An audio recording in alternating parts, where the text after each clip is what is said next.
કાળો ભગતે ગોમેતરું કર્યું, મેં કાળુની માતાએ ગોમેતરું નહીં કર્યું. આ નવા મારી કાળુ હીરાની માતાના કુંડ કાઢેલા છે. આજ પેઢીઓ જતી રહી, મારું વાય છે નો બદલાય.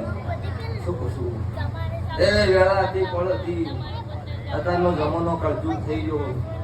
પેલા જેવું હવે મોનવીનો હાચવી કે છે ભાવ, પણ મારું દેવનું તો હાચવેલું હોય.